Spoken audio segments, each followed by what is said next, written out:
the internet, so hopefully this is live and online, and at the moment people in the internet can see a blurry picture of me, and then a picture of a thing, and then a blurry picture of a thing, another thing going back to infinity.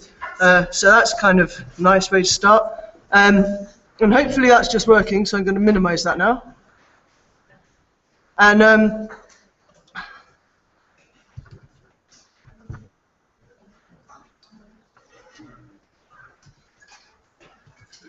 okay, so welcome to our inaugural Athena Swan event, probably the first major Athena Swan event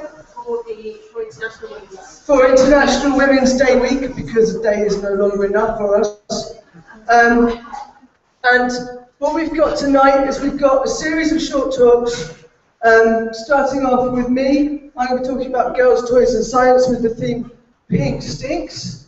And then we have Rachel, who's going to be talking about school science. Then we have Grace, who's going to be talking about undergrad science.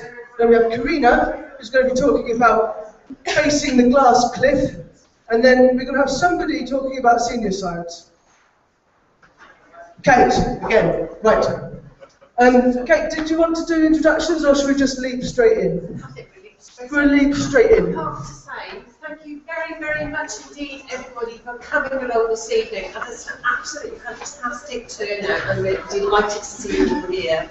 I'm sure there's a range of people from different walks of life and background to the university, undergrad, postdoc, academic staff, support staff, technical staff. You're all here, and it's fab, and we're really, really delighted to see you at this event, which is the first event of a series of events to celebrate International Women's Day week, as Hannah's just said. So thanks very much for your support.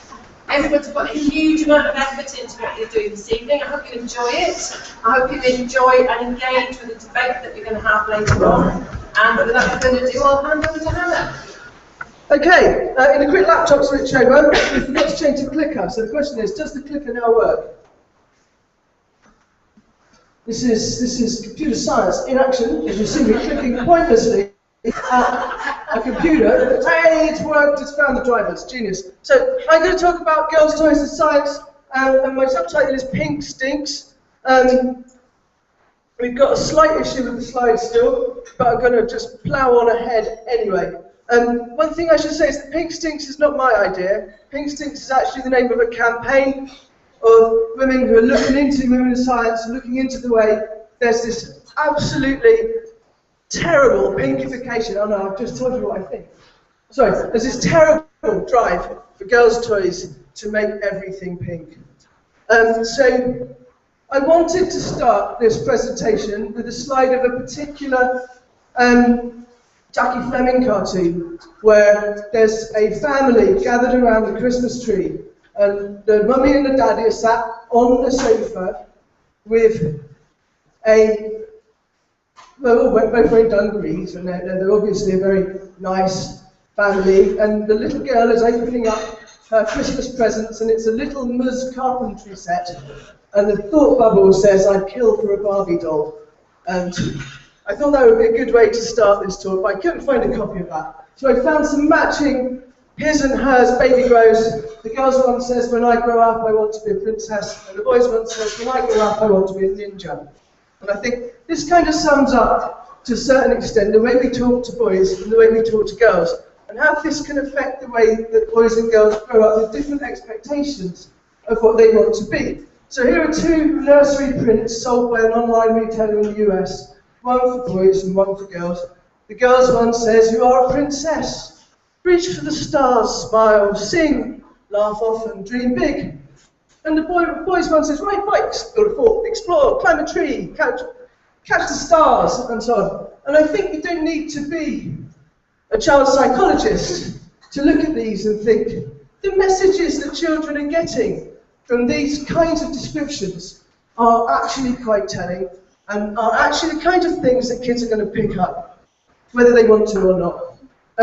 On the topic of child psychologists, they do all sorts of weird things, psychologists, and one of the things that the psychologists have done is they've taken neonates, babies that are really very, very young, and they've taken a very, very young baby, and they've dressed it up in boys' clothes, and then they've dressed it up again in girls' clothes. And what they've done is they've recorded adult humans interacting with and describing that child. And before the child has any recognisable sexual characteristics at all, like before they've got like any hair, let alone a haircut, people use different language. They describe boys as active, they describe boys as brave, they describe girls as pretty, they describe girls differently. And this innate is exactly the word I don't want to use, sorry. I was just really stiffening up a little bit there. This way we talk to children and the way that we interact with children and the things we expect children to do changes the way that children develop. And because this bias exists from before they're dressed in Spider-Man outfits and princess outfits, you find that this is just reinforced and reinforced and reinforced. And girls are expected to be pretty, they're expected to dress up, and boys are expected to do things that are more active. And you might think, what does that matter? What does that matter? And maybe it doesn't matter. But let's take the world's most possibly gender-neutral toy, Lego. Here we've got a Lego advert from the 1980s, which was around about the time I was playing with Lego. I don't think I was ever quite that cute, but there you go. And what you see here is a toy that is absolutely, clearly not gender specific.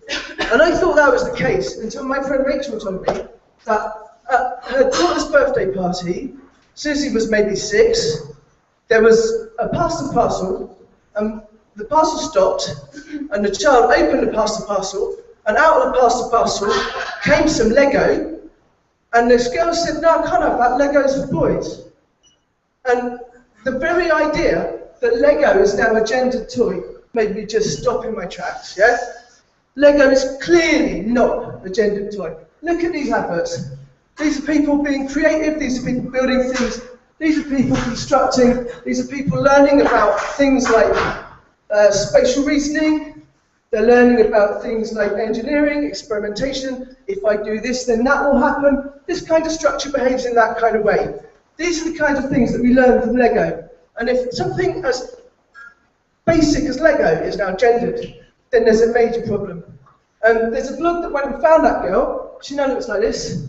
So this is the girl from 1981. That's her in 2014. And what she's holding is Lego's new Lego for Girls range, Lego Friends, okay? And you can probably guess from my tone of voice what I think of Lego Friends, but for those of you who haven't seen it, I've actually borrowed some Lego minifigures from some people in the room over here. Here we have some traditional Lego with some Lego Friends. The first thing you notice about the Lego Friends is that apparently she'd already had the gun. Oh no, her hair's come off.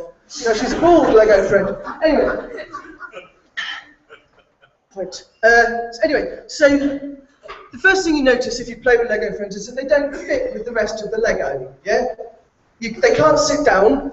The Lego Friends with this nice Lego police car, they have to go in the back with the prisoners because they don't actually fit in the driving seat. The other thing you notice is that Lego handcuffs don't fit them, which kind of limits your play options, I would have thought. But anyway, they are different, and the things that you imagine yourself doing with Lego Friends are different to the things you imagine yourself doing with ordinary Lego. So Lego Friends have such useful construction things as the Lego cupcake, and there's the Lego hairbrush, and other quite clearly complicated things that we're going to teach girls about science and the way things fit together and about causality and all the things that other people learn about Lego through Lego. What girls learn about through Lego is brushing their hair, making cupcakes and so on. And you might not think this is important, you might not think this is a big thing, but I don't often find myself quoting the current government, but Jenny Willett says, she's the Consumer Affairs Minister, says, boys who have routinely experienced a sense of accomplishment associated with designing and building something, which can often come from playing with what must be seen as a boy's toy, feel more at home with subjects such as maths and science, which use such skills more.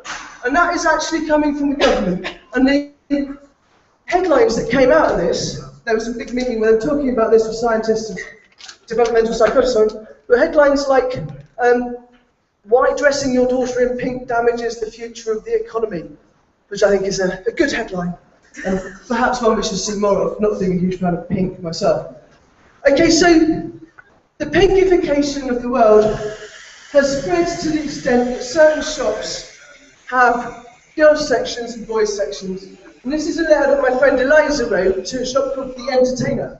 And Eliza says, "Dear The Entertainer, I don't like how you say girls can't do science. I like science a lot and I'm a girl. Toys are for everyone. Yours sincerely, Eliza Field Colston, age 6. And she's got a picture of an experiment down here with test tubes and so on." Interestingly, The Entertainer has since Eliza's letter, maybe as a result of Eliza's letter, gone gender neutral. They still have a pink section and a blue section because they couldn't redesign their shops. But the pink section is now labelled creative play and the blue section is now labelled constructive play. Hamleys has also stopped having a girls' floor and a boys' floor, apparently, as a result of campaigns from people like Pink Stinks. But it's not finished. The campaign is not over. There are more gender-neutral toys, but there are still attitudes that pervade the lives and times of our 6-year-olds. Here we have Stanley and Henry, and Stanley, for his 6th birthday party, turned the entire house into a laboratory. And they had a science-themed party, and at this science-themed party, they made slime and they did all sorts of stuff like that.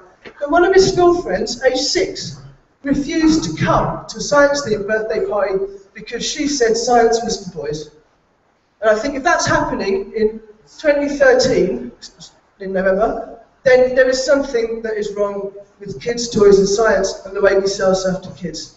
And before I finish, I'd like to just point out what I like to call the pink telescope trap. You might think that because you can buy pink telescopes and microscopes, science is for girls. However, you might not be able to see this in the girls' telescope has a magnification of 90 times, and the grey one has a magnification of 250 times, and this one has 525. So pink not only stinks, it's also crap. Same is true of microphones. Microphones, I don't know. So if you're going to do science for girls, you have to be aware that sometimes the stuff that's aimed at girls is just not as good. I've heard tales of chemistry sets for girls which have fewer chemicals than the ones for boys. There are toy laptops for girls which have fewer functions than the so-called boys one. Difference being the girls one is pink and tripled. So I'm going to finish with another Jacky Fleming cartoon, unlike the one that I wasn't able to show you to begin with. Be a bloody train driver, I'm going to be a brain surgeon. And hand over to Rachel. Well done, Hannah.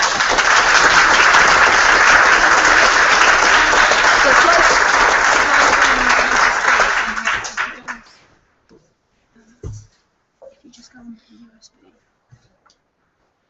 and then just scroll down to final,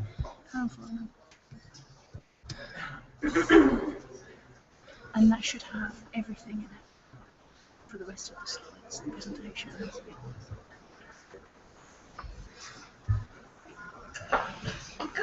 Thank you.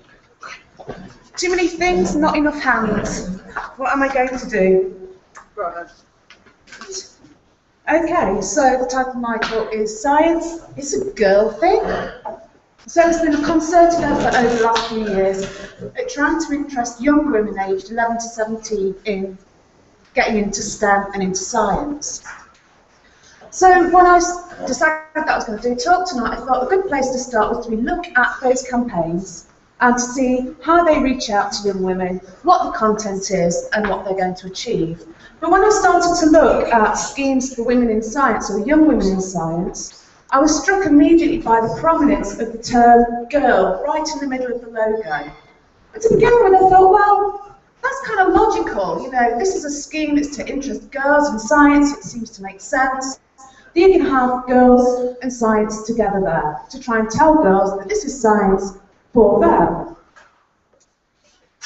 So two of the main prominent campaigns at the moment, Science It's a Girl Thing, which is run by the European Commission, has girls very prominently there, and a more recent scheme called STEMette, Girls Do Science 2 is a more recent one that has been started by Anne-Marie Imapidon. So the focus tonight is really to consider what the consequences of aiming these particular schemes at girls is. So Hannah's already introduced the idea that gendering starts at a really young age. We have set ideas about what girls do, what boys do, and how we see their futures unfolding. So I thought this was an important thing to look at. Oops. So one way of thinking about this was to use a framework of identity called membership categorization.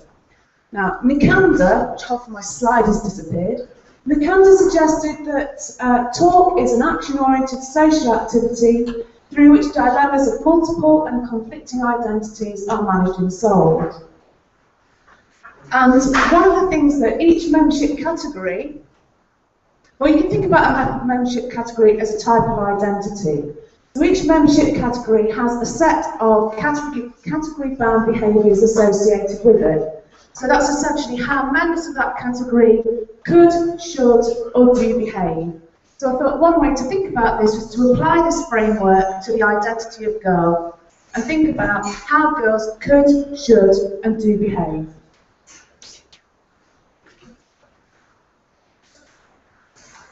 So the first thing that I thought I'd do is I'd do a Google image search, because I thought this would allow me to get at the stereotypical categorisation of girl.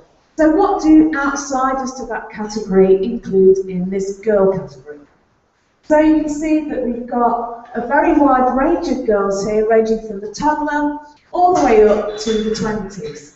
So we can see that girl, before we start, is a very broad and non-specific category.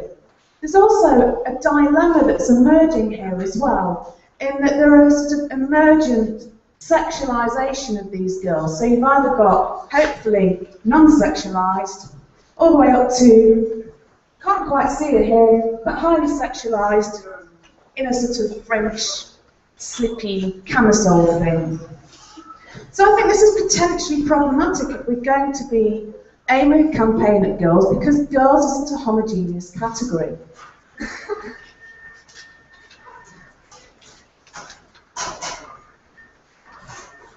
But given that was just a Google image search, I thought the best thing to do is to really go and look at the literature. So what do people who identify as girls consider to be a girl? What do they consider to be a girl's category of bound behaviours? There was very little in the membership categorisation literature that looked specifically at the category of girl. They tended to look at it in relation to ageing or eating or some other factor. I thought this one was interesting because in relation to the point I just made that girl is a very extended age category from toddler to 20s, it was evidence from this data that women considerably older than that age still identify as girls. So Laura, who was nearing her 50th birthday, said, "Way inside one is this, somehow a little girl still, that you haven't necessarily even grown to be a mature woman yet. But one sometimes wants to behave like whimsically and to even act childishly." So what we can take from that bit of data, even though it's taken out of context, is that when we talk about girl, we're talking about someone who behaves whimsically and childishly. So that starts to give us a clue as to what the membership category, the category-bound behaviours are of girl. However, that was from outside the membership category of girl. This was a mature woman aged 50. So it's important to look at what girls in the age category of 11 to 17 think of girl. So in a study by Woolhouse et al., we have Beth and Tiffany talking about girls and eating.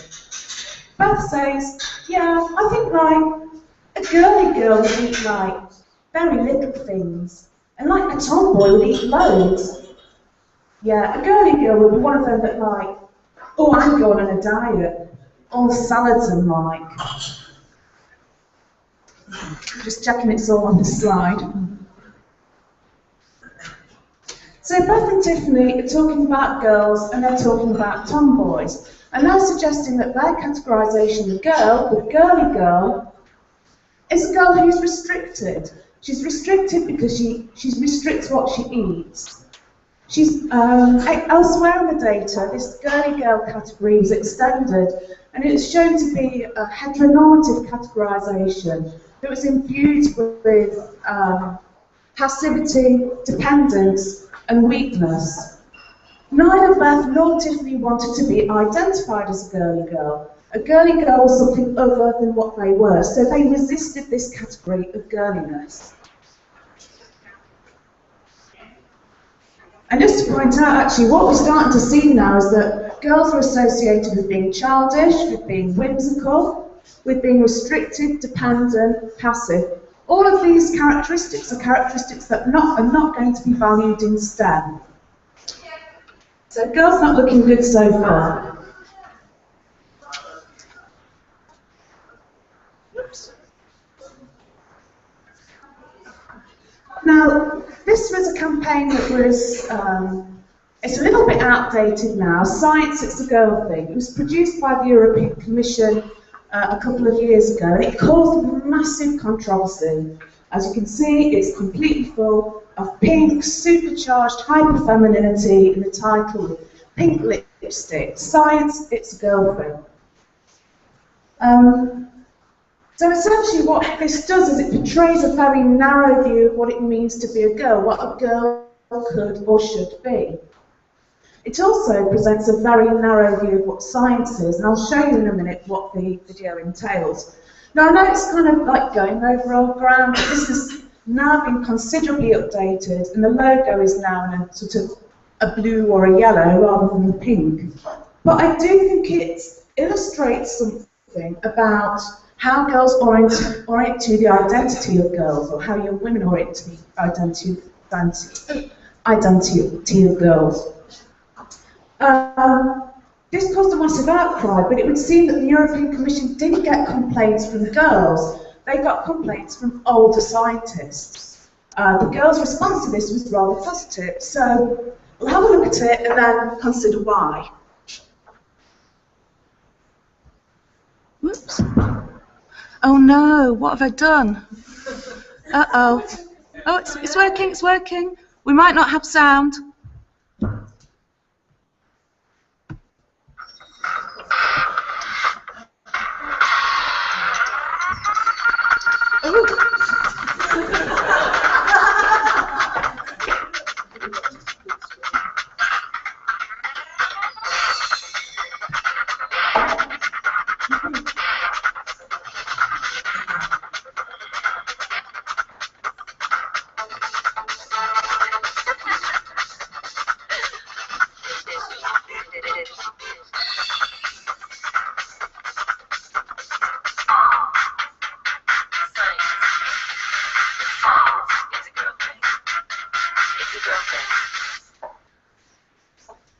Just see what the stream's doing. Okay, you do. Let me just get the stream back. I don't want to touch it. The stream's still there. Stream.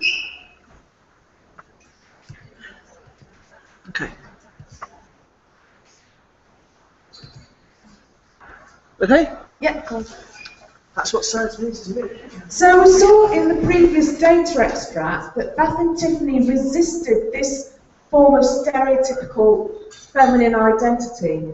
Yet when this kind of material was shown to young women aged 11 to 17, they seemed to be perfectly fine with it. So what's going on? Later on in the same study as the one I was talking about before, Beth is talking again, but this time she's talking with a girl called Jean. And she says, yeah, I don't eat that much when I'm with men. Like, when I'm with my cousins, even if it's just family with my cousins, it's like I feel self-conscious. When I'm with my friends, I just stuff it in my face if I'm hungry. I just let it go. It's like I'm a slob, seriously, it's like so disgusting. But when I eat with the guy, it's like small. Jean says, you want to look dainty. So although Beth has already indicated that she resists this identity of girly girl, she also, what comes through in this data is that she also finds it alluring, seductive, and difficult to resist. So even as she resists it, she's drawn into behaving in stereotypically feminine ways. And this might go some way to explaining why girls might have an ambivalent relationship with those kind of super feminine images in that advert. Incidentally, Beth and Tiffany, in the earlier extract, or in that data, they did orient away from this girly identity, but instead they constructed themselves as autonomous and choiceful individuals who exercise choice over their ways of being and their ways of thinking. So perhaps girls, rather than orienting to that kind of feminine identity, we should speak to the element of those girls that is choiceful and autonomous.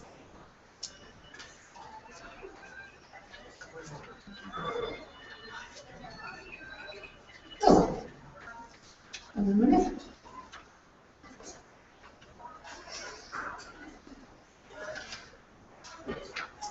The other point to make is that adolescence for all ages, irrespective of gender, is a time of transition, marginalisation and in-betweenness.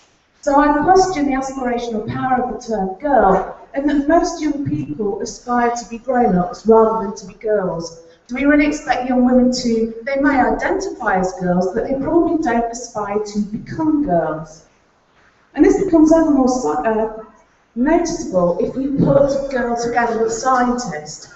Because when you do that, what you get is a whole new set of stereotypical representations. You've got the unhot science nerd, and the super feminine, sexy scientist, and somewhere in between, a form of sexy librarian. So the categories that are available, that become available with girl scientists, aren't that positive either. So although girls, or young women, probably don't aspire to become girls, they also probably don't aspire to become girl scientists. In fact, girl scientists might constitute what we call a category activity puzzle. In the same way that we can do gender joking or gender marking by using terms like women drivers and male nurse, girl scientists seems to operate in the same way. Sachs suggests that social change is evident and becomes visible as such associations diminish, are replaced or deleted. So when we no longer feel it's necessary to comment that a nurse is a male, then that kind of stereotype is diminished and dying away. So as long as we keep placing girl together with scientist, we're remarking on the remarkability of those two terms together. And we're also opening up the whole area to a whole set of gender joking.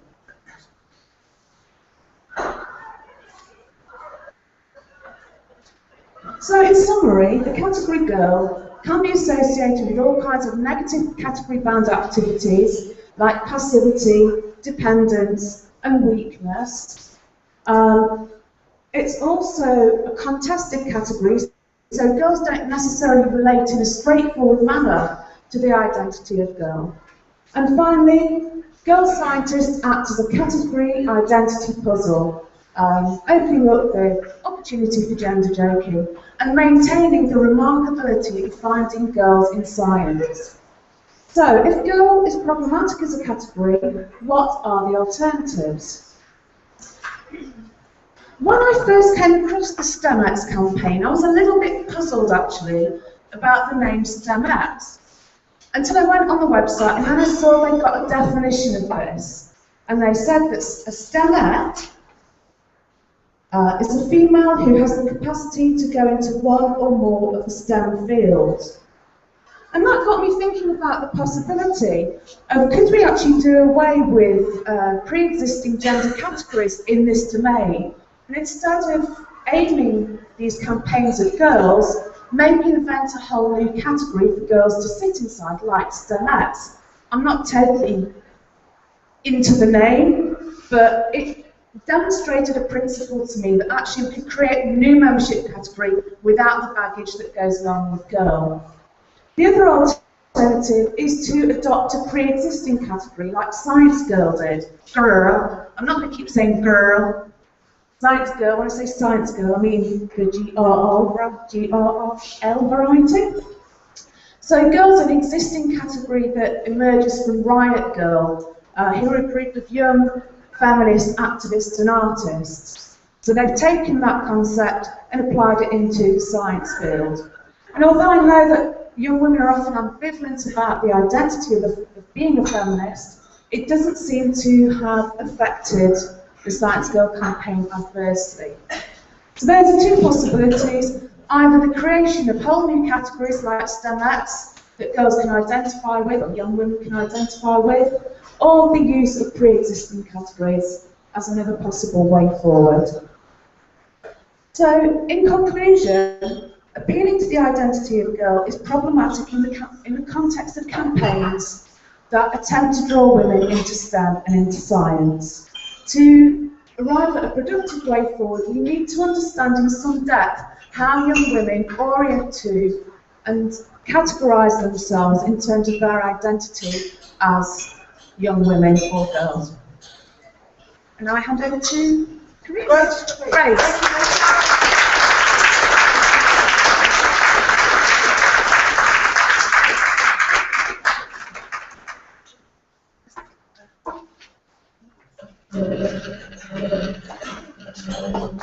So I've got 10 minutes, so I'm not going to have time to go much beyond the category of woman.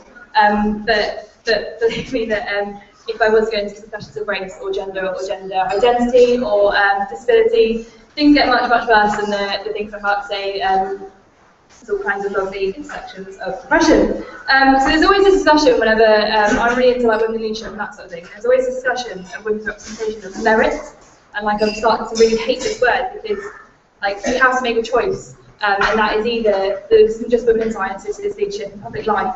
Either you think that people get into these roles on merit and merit alone, and in doing so, because there are so much more men in these roles, you posit that men are more meritable or meritous than women. And good luck with that.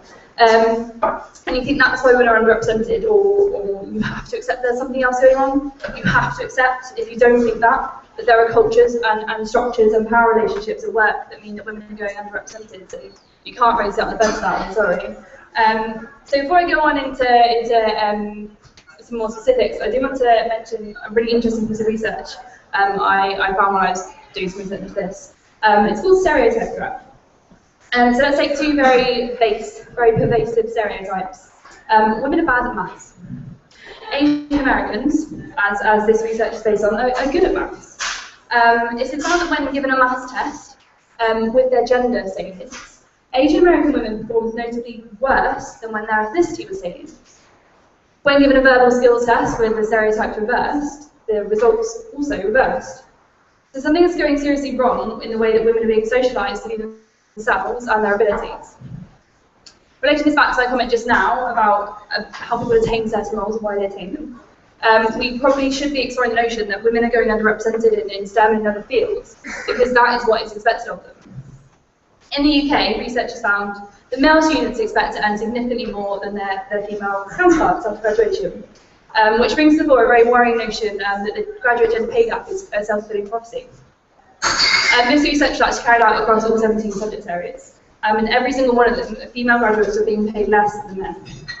So this casts doubts on the kind of theories that come up that male graduates are more likely to be the kind of lucrative STEM roles. It's got not much to do with that. So what's going on to give women this kind of undervalued role of themselves and perception of themselves, and actually what are the implications of this? I'm going to leave the discussion to girls and young women who never choose to go into science alone for tonight, because I've got much time. I want to discuss what happens to those women who, throughout school and college and beyond, know that science is them. I want to explore why they then self-select out of science at undergraduate level or after. Sometimes it's questioned why women aren't doing things, but why aren't women running to be Prime Minister or President?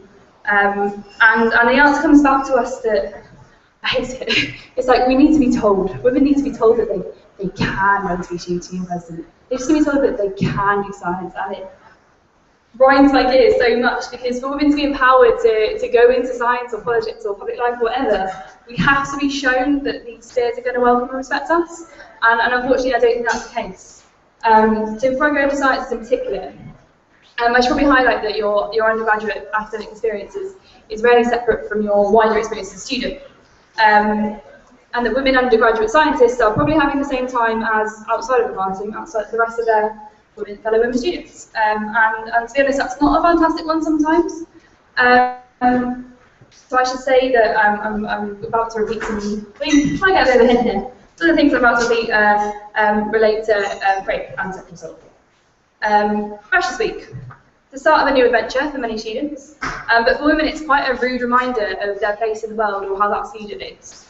The hashtag Freshers Week Sexism, which was part of the Everyday Sexism Project, is a pretty harrowing documentation of the first experiences of women students coming to university. At first when I was deciding what to talk about tonight, I actually emailed and I was like, can I talk about this? Because it's really hard to discuss some of it. Some of it's actually quite upsetting. But I do think it's right that we don't hide from the reality of what's going on our campus, essentially. In Leeds just this year, a video publicising an event entitled Freshers Violation included footage of male clubgoers describing how a girl was going to get raped and they would violate freshers. Another student was recorded saying, violated is a very strong word. I would say take advantage of someone. A poster advertising a Freshers Week event at Cardiff Metropolitan University in September prominently featured a picture of a t-shirt bearing the words, I was raping a woman last night and she cried. Relating to our topic tonight, there's anecdotes of colleges in the US hosting hackers and hookers parties. You might think, well, that's not happening in Aberystwyth, these are isolated incidents. 18 months ago, we had a video promoting a club night here, with the host asking a student what their favourite chat-up line was, and that student replied, have you, my dear, tried the hip on? You have now. A bar in town that many students will visit on their first Sports and Society socials here proudly has a sign hanging behind the bar that says sexual harassment will not be reported but graded. Some people say this is just for a laugh, it's a bit of banter, but knowing that a recent NUS survey showed that whilst 1 in 7 women had experienced a serious physical or sexual assault whilst at university, only 4% of serious sexual assault victims reported their crimes to their educational institution, and in 60% of stalking and sexual assault cases, the perpetrator was a fellow student. In their very first week away from home, these young women sent the message that they are seen as sexual prey, that their bodies are public property, and the notion of consent is, at best, up for debate, and at worst, nothing more than a joke. And all of that before you've even set foot in the lecture theatre. And then these lecture theatres are filled with the same people who, outside the classroom, degrade and deride the experiences of women. And at the front of the lecture theatre is somebody who probably looks a lot more like those people than you. And anybody who's ever spoken to me about academic promotions for more than like 3 seconds will know that I'm really passionate in my belief that for most people, you can't be what you can't see. And if you're a woman studying science here, looking upwards in your department, you're going to see an awful lot of chaps. When the staff room may have called the men's room, I find it really bizarre that we're still scratching our heads going, oh, why aren't women sticking around in science? I do hope that none of you are thinking this, but the question does arise. Why does it matter? Why does it matter if all of our top researchers and leaders in STEM fields here are all male and sterile? Sorry. Having more women professors encourages more women to remain in academia, but it also actually changes the shape of the curriculum for students. We all have a lived experience, and it's really natural to bring that into the work that we do. It's really important that the curriculum being provided here is not just high quality, but well informed and really crucially representative. The problem with the lack of diversity isn't just the unfairness on the people who go underrepresented. The lack of diversity in academic leadership also means that there will be aspects of the field that get missed out. A kind of a lack of different perspectives. This leads to the privileging of certain priorities and viewpoints, and then these kind of become as known as the empirical truth, and actually I don't think that's the case. And then we end up being either ignoring or being blind to the real life experiences of the majority of the population, both students and wider public. We know that when more women are elected to Parliament's priorities change because those women bring their experiences in. Nowhere near enough, but Parliament does start to reflect the interests of the wider electorate, not just men. And the same thing goes in research and teaching. Basically, what I'm saying here is that women's underrepresentation isn't just bad for women students, it's bad for high quality teaching and learning. So I've got some conclusions. I decided to do it in the form of several pleas. To the lads in charge, if you really want to empower women, give them your power. That's more than just listening to them and saying that you understand what it is to be a woman, although that's important too. If you're serious about making women equal, start with the spaces you occupy.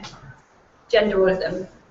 It's human nature to like people who remind us of ourselves, but when we've got more professors here called Michael than we've got women professors in the entire university, something has gone really wrong. To the powers that be in our university, although I suspect they're not here, establish an academic promotion system for women. It'll be excellent, I promise. Never, ever, ever use the phrase positive discrimination. Routinely promoting a disproportionate amount of chaps is discrimination, although there's nothing positive about it. Rectifying that is not discrimination, although really positive. To the women holding positions of power and influence in our university, congratulations, you're obviously excellent. And you probably got where you are in spite of being a woman, to be honest.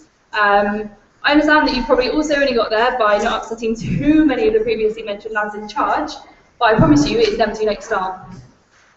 Just by being visible, you are making a difference to the aspirations of women undergraduates, but also their perceptions of what they are and what they can be. Reach out a helping hand to those below you. Be a mentor if you can. Be a part of making sure that no more women have to wade through the rubbish that I expect you had to get where you are today. To all of the women in the room, undergraduate or whatever, stop apologising. You have nothing to be sorry for. Your presence in a lab is nothing to be sorry for. If you're in a science field, you are already marked out as different by being a woman. And as you grow in this field, you will become more powerful and more different. And as this happens, you will become less attractive. You will become less popular. But circle of people who respect you will grow, and it will be full of people who deserve your company. If you want to be considered popular and attractive, run the beauty pageant. If you want to be a professor, carry on, but never apologise. To any undergraduate chaps, hi. Challenge the culture you live in. That doesn't just mean staying silent and not joining in with banter or rape jokes or whatever. It means actively standing up, speaking out and saying you're not okay with it. Google rape culture. Never, ever, for goodness sake, go to a haggis focus party. Thank you.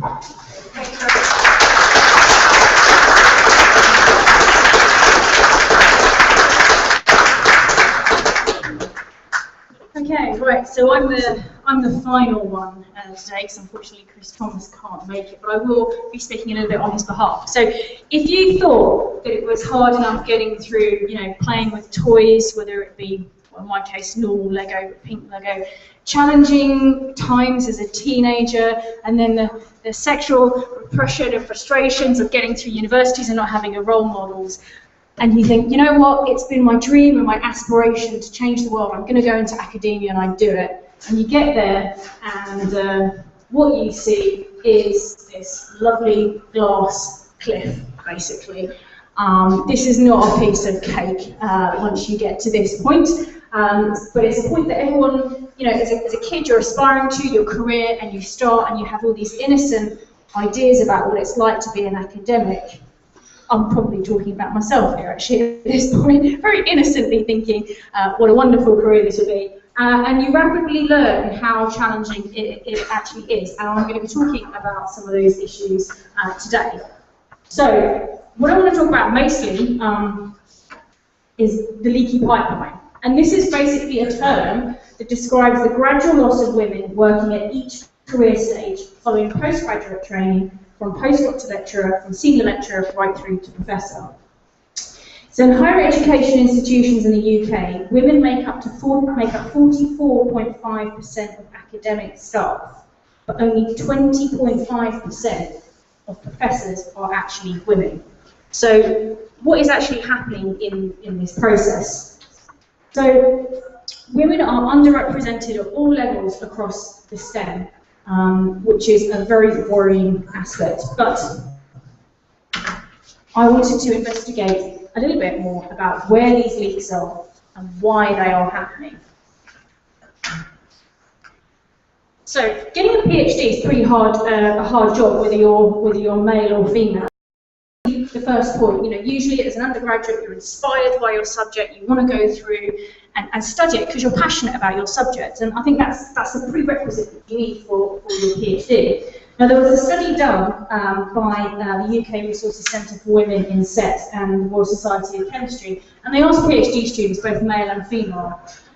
And in the first year, 72% of the female staff, PhD students, they are kind of staff because they're great, but expressed an interest in a career in academia. By the third year, that 72% has reduced to 12%. So why is this? Well, it seems to be that there are three reasons. Academia careers are unappealing, they feel that they're going to have a number of impediments that will help in terms of not helping them get their career that they want, and that the sacrifices they have to make are pretty large.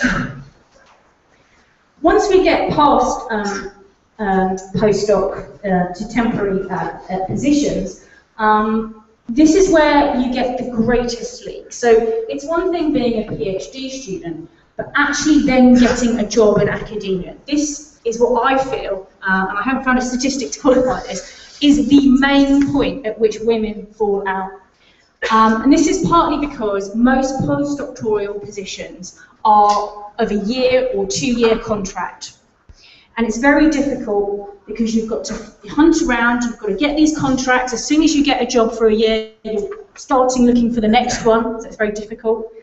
And you're also trying to get research money. It's very, very competitive.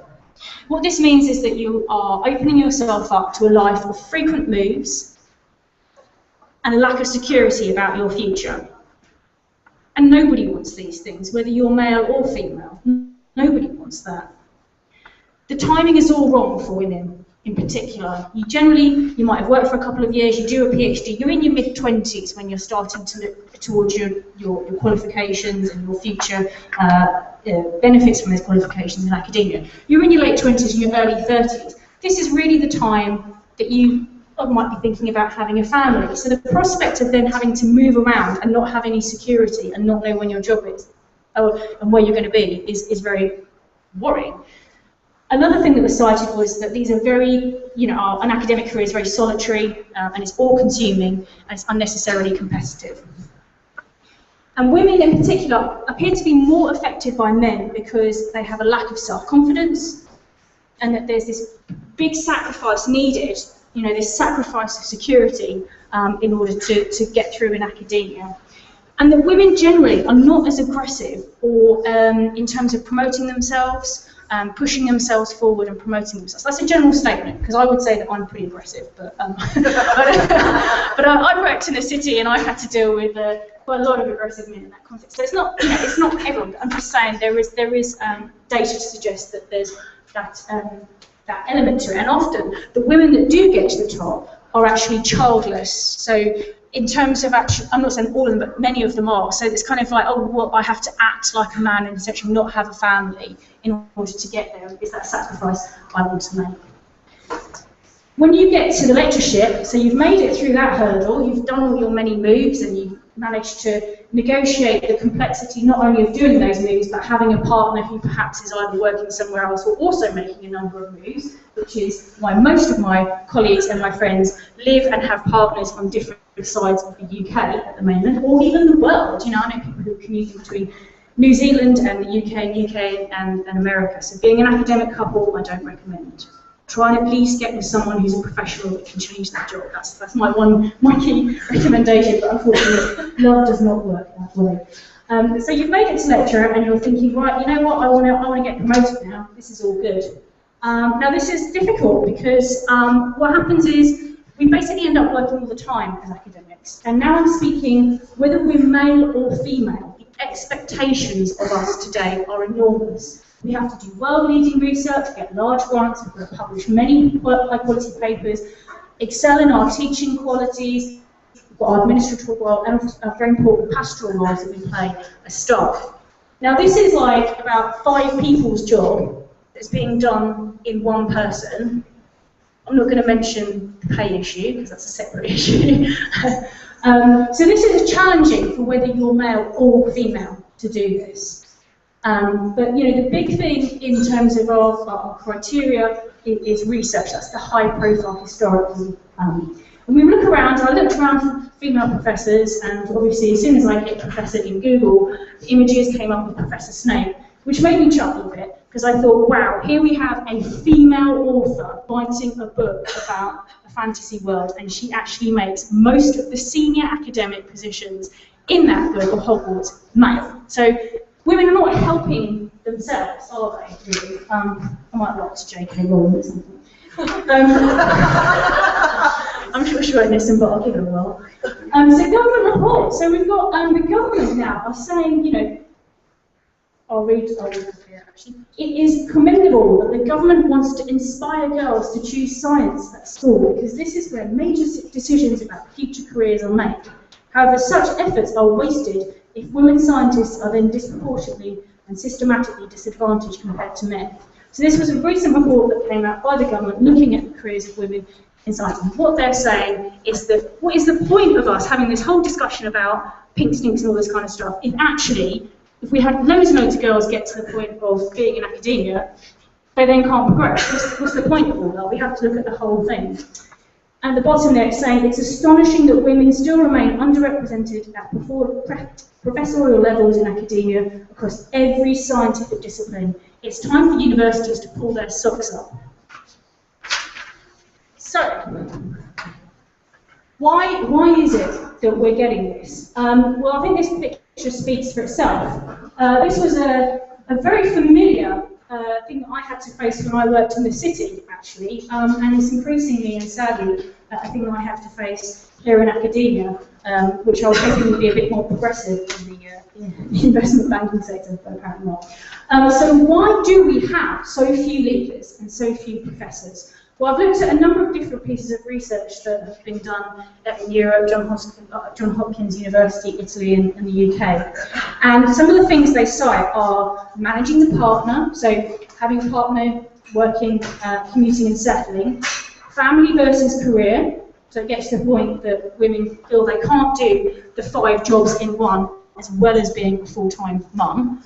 And there's not many other women around to provide mentoring or leadership capabilities and to show the way, and that's something that the Wellcome Trust found in particular. Women are deeply frustrated by a system that they believe undervalues their work and denies them the opportunity of a balanced life. That is one of the key things that I keep reading about. There's overt discrimination in the form of harassment and explicitly sexist remarks, and this is particularly prevalent at a postdoctoral and early stage as well.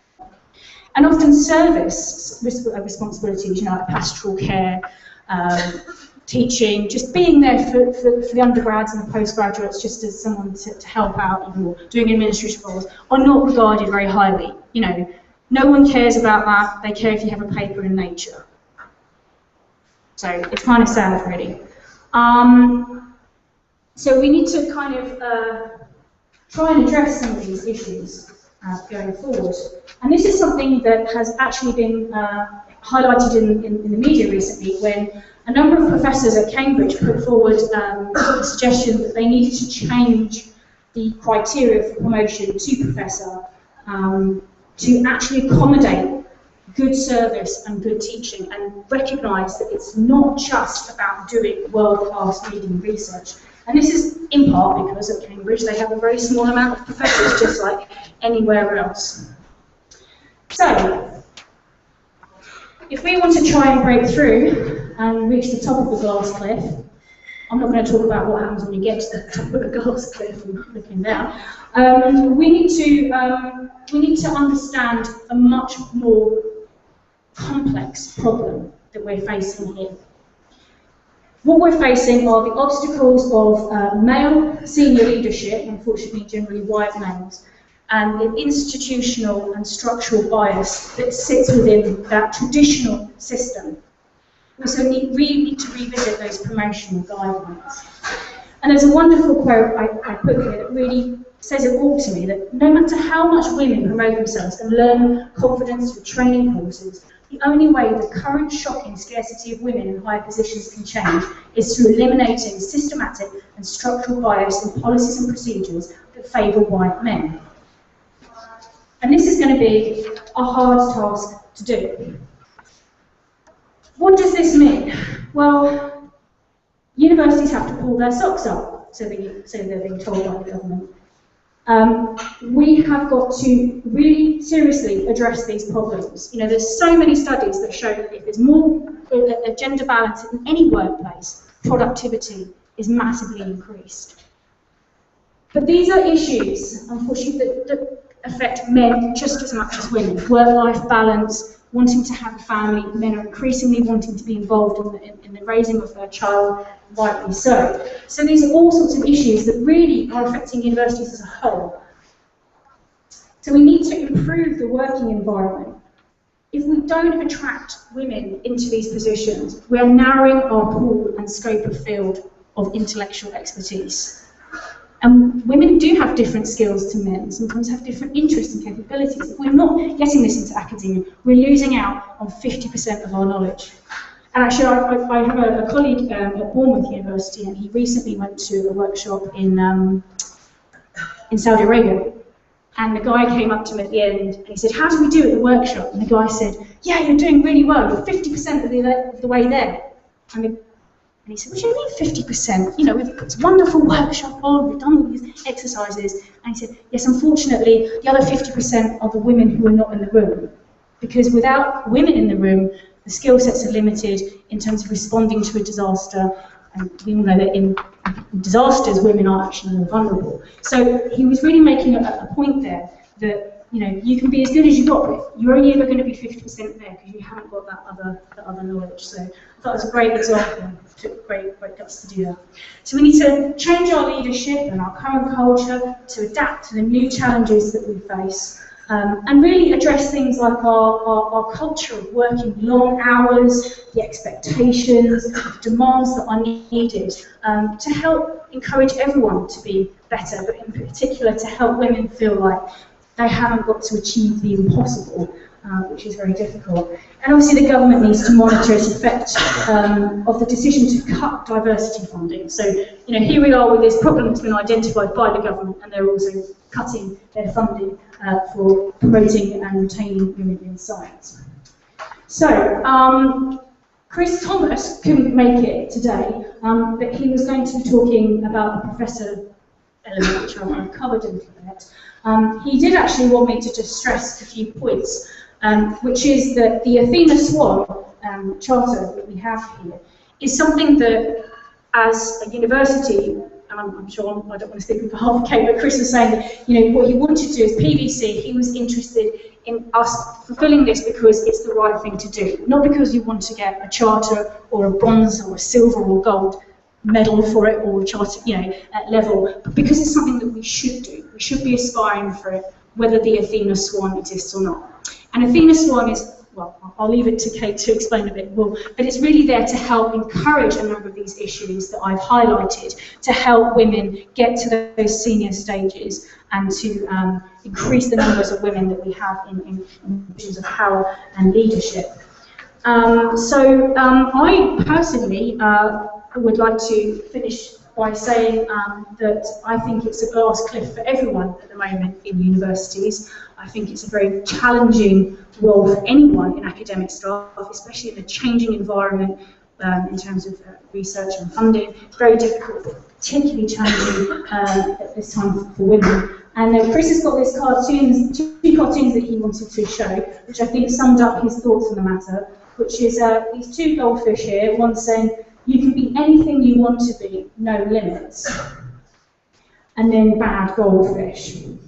He's been tied up and he's killed the goldfish, or the goldfish is taken, the goldfish is tied up by Anyway, I think the point of the story is that, you know, can we really be at what we want, and how can we actually change that? And is it stupid to think that we can? I don't know, but there we go. So, Kate, I wondered if you wanted to say anything about being press or just go for a break. Just a brief thing. Thanks very much. First of all, thank you very much to all our speakers.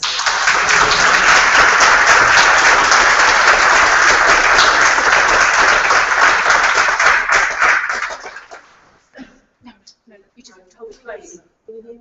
Yeah, good. Thank you. We are going to take a break in a moment, and we are going to announce the outcomes of it. It's not the Oscars, but it's Aberystwyth equivalent to the Oscars. We've got the results of the photographic competition that we ran. You may be wondering, does everybody know what Athena Swan is? Wave your hand in the air if you know.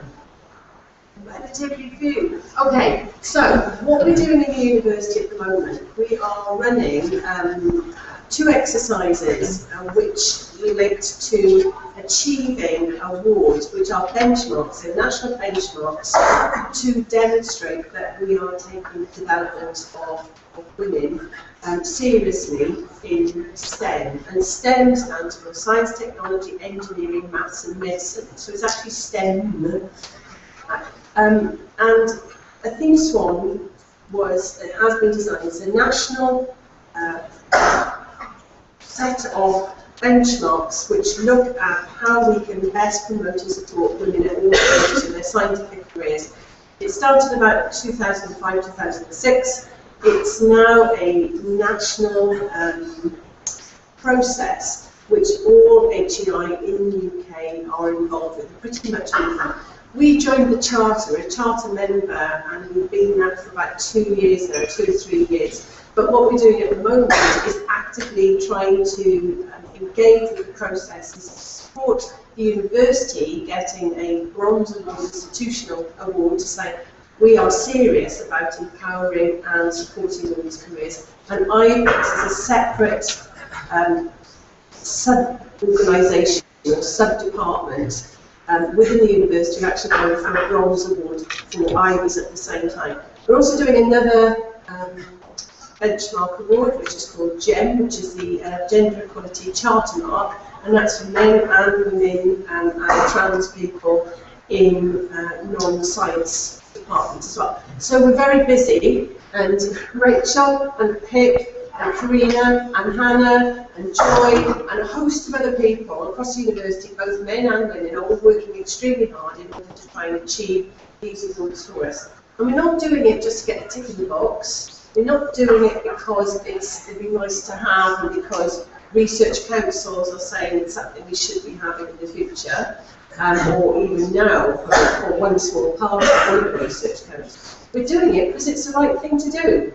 Because as Karina said, by not encouraging and supporting and engaging 50% of our workforce to develop the kind of research and teaching and general ethos of this of our university, we're missing out a trick. So that's the reason why we're doing it, and that was the message that Chris really wanted us to put across, is that we're doing these things, we're raising awareness during International Women's Day week to celebrate what women can achieve, have achieved, and will achieve in the future. And it's the responsibility of every single one of us to make sure that actually happens at this institution and within the university. So that's what I'm going to say. That's what Athena Swan is about. I would recommend, if you want to, go and have a look at the website. It's extremely interesting. And every one of you should really, regardless of your gender or your orientation, be really keen on us achieving these kinds of things. We've taken a strapline which says, women's equality frees men too, or women's emancipation frees men too. It's what Karina said, that the kind of long hours academic environment that we work in affects all of us. What it does do, though, is disproportionately affects women in a number of ways. And that's what we're trying to address in the work that we're doing. So everybody will benefit. I'll shut up at this point and pass on to Hannah. Okay, I'm just going to say the bar's open. We've got a photography prize. We're running a little bit late, so we're going to have a half-hour break. We'll have 25 minutes, and after that, any questions you want to ask of the panel, if any ideas have come up, we'll have a bit more free-form debate, not such a structured thing. 8:05, Kate is going to give away the prize to the person that's won the prize, and now everyone's going to shut up and you can go and get a drink.